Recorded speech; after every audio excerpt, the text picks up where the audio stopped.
السلام علیکم ورحمۃ اللہ وبرکاتہ۔ حمداً کثیراً طیباً مبارکاً فی، اللہم صلی وسلم علی نبینا محمد۔ اعوذ باللہ من الشیطان الرجیم، بسم اللہ الرحمن الرحیم۔ کیا حسبتم، گمان کر رکھا ہے تم نے یا سمجھ کر رکھا ہے تم نے، ان یہ کہ تدخلو، تم سب داخل ہو جاؤ گے، الجنت، جنت میں، ولما، اور ابھی تک کہ جب کہ نہیں یا حالانکہ نہیں، یأتکم، آئی تمہارے پاس، مثل الذین، مثال ان لوگوں کی، خلو، جو گزر چکے ہیں، من قبلکم، تم سے پہلے، مستہم، کہ چھوا تھا ان کو یا لگی تھی ان کو، البأساء، تنگی، والضراء، اور تکلیف، والزلزلوا، اور وہ ہلا دیے گئے، حتیٰ، یہاں تک کہ، یقولا، کہہ اٹھے، الرسول، رسول، والذین، اور وہ لوگ، آمنوا، جو ایمان لائے تھے، معہ، اس کے ساتھ، متی، کب آئے گی، نصر اللہ، اللہ کی مدد،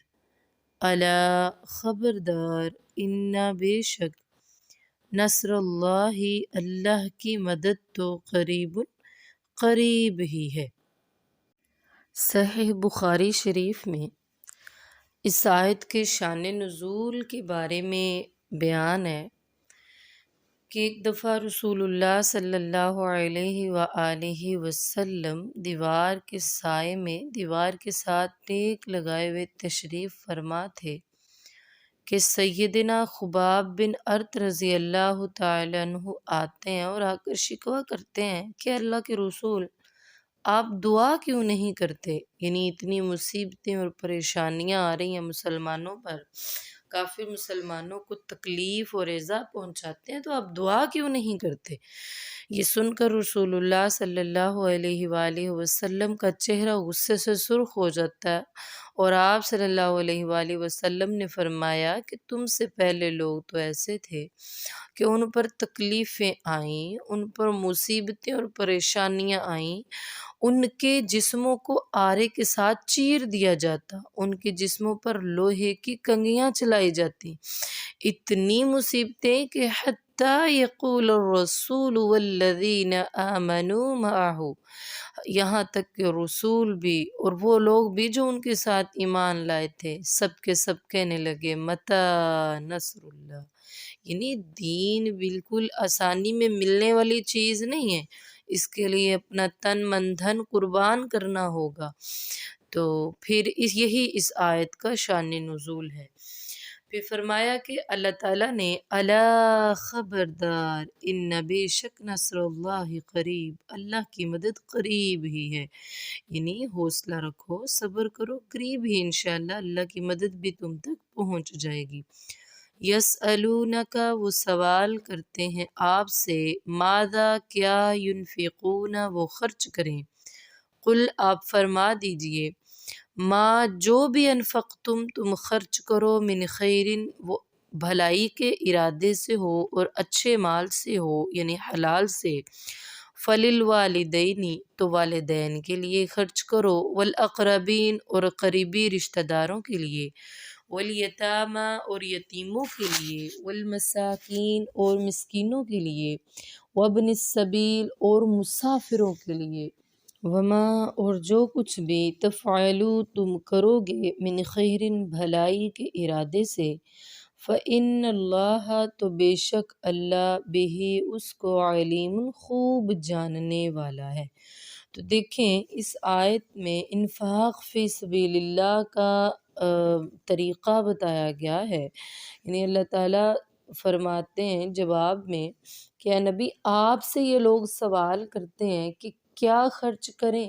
اور کیسے خرچ کریں، تو آپ فرما دیجئے، کیا خرچ کرنے کے بارے میں تو آیا ہے نا، اللہ تعالیٰ نے فرمایا ہے کہ ان سے کہیے قل العفو، جو ضرورت سے زائد ہو اس کو اللہ کی راہ میں خرچ کرو۔ اور کن پر خرچ کرنا ہے؟ سب سے پہلے والدین پر، پھر قریبی رشتہ داروں پر، پھر یتیموں اور مسکینوں پر، پھر مسافروں پر۔ اللہ تعالیٰ فرماتے ہیں یاد رکھو کہ جو کچھ بھی تم کام بھلائی کے ارادوں سے کرو گے یا کوئی بھی نیک کام کرو گے یا کوئی بھی جو اللہ کی راہ میں خرچ کرو گے تو اللہ تعالیٰ تمہارے ارادے کو بھی اور تمہارے اس فعل کو بھی خوب جانتا ہے۔ کتبہ فرض کر دیا گیا ہے علیکم تم پر القتال جنگ کرنا، وہوا اور حالانکہ وہ کرہن ناپسند ہے لکم تمہارے لیے، وعسیٰ اور امید ہے ان یہ کہ تکرہو تم ناپسند کرو شیئن کسی چیز کو، وہوا اور وہ خیرن بہتر ہو لکم تمہارے لیے، وعسیٰ اور امید ہے ان یہ کہ تحبو تم پسند کرو شیئن کسی چیز کو، وہوا اور وہ شرن بری ہو لکم تمہارے لیے، واللہ اور اللہ یعلم خوب جانتا ہے، وانتم اور تم لا تعلمون نہیں جانتے ہو۔ تو اس آیت سے اللہ تعالیٰ جہاد کی اہمیت واضح بیان فرما رہے ہیں۔ چونکہ مکہ میں جہاد کا حکم نہیں ہوا تھا، حالانکہ مکہ والوں نے بھی مسلمانوں کو بہت پریشان کیا، بہت تکلیفیں دی، لیکن ادھر اللہ تعالیٰ نے مسلمانوں کو جہاد کا حکم نہیں دیا، حالانکہ کچھ مسلمان خود چاہتے تھے کہ اللہ تعالیٰ جہاد کا حکم دیں، نہیں دیا۔ اور جب مدینے میں چلے گئے، چونکہ وہاں پر مسلمانوں کی ایک چھوٹی سی ریاست قائم ہو گئی تھی اور اسلام کے ایک دائرہ کار جو ہے وہ مضبوط ہو گیا تھا وہاں پر، اور ایک خاص قسم کا دائرہ بن گیا تھا، تو اللہ تعالیٰ نے جہاد کا حکم دیا، جہاد فرض کر دیا۔ تو چونکہ کچھ لوگ دلیر ہوتے ہیں اور پرجوش ہوتے ہیں، انہوں نے تو کہہ دیا ہم پر جہاد فرض ہو، اور سب کی طبیعتیں ایک جیسی نہیں ہوتی ہیں۔ اب جب جہاد فرض ہوا تو یہ بات ناپسند سی محسوس ہوئی، تو اللہ تعالیٰ نے پھر اس اہمیت کو واضح فرمایا جہاد کی، کہ ایسا بھی ہوتا ہے کہ جس چیز کو تم ناپسند کرو وہی تمہارے لیے بہتر ہو، کیونکہ ناپسند کیا جائے جہاد کو کہ وہاں پر جہاد میں جائیں گے فوت ہو جائیں گے، ظاہراً تو یہ ہے، لیکن یاد رکھیں شہید کی موت قوم کی حیات ہوا کرتی ہے۔ ایک شہید اللہ کی راہ میں شہید ہوتا ہے، لیکن اپنے پیچھے رہ جانے والی تمام قوم کی زندگی، ان کی حیات، ان کی خوشیوں، ان کی نیکیوں کا سبب بنتا ہے۔ تو یہی چیز اللہ تعالیٰ نے بیان فرمائی ہے کہ عسیٰ ان تکرہوا شیئا وہو خیر لکم، اور ایسا بھی ہو سکتا ہے کہ وعسیٰ ان تحبوا شیئا وہو شر لکم، جس چیز کو تم پسند کرتے ہو، جس چیز سے تم محبت کرتے ہو، ایسا ہو سکتا ہے کہ وہ چیز تمہارے لیے ناپسند ہو۔ واللہ یعلم وانتم لا تعلمون، تمہارے لیے کیا بہتر ہے کیا بہتر نہیں ہے، یہ سب اللہ تعالیٰ خوب جانتا ہے، تم نہیں جانتے ہو۔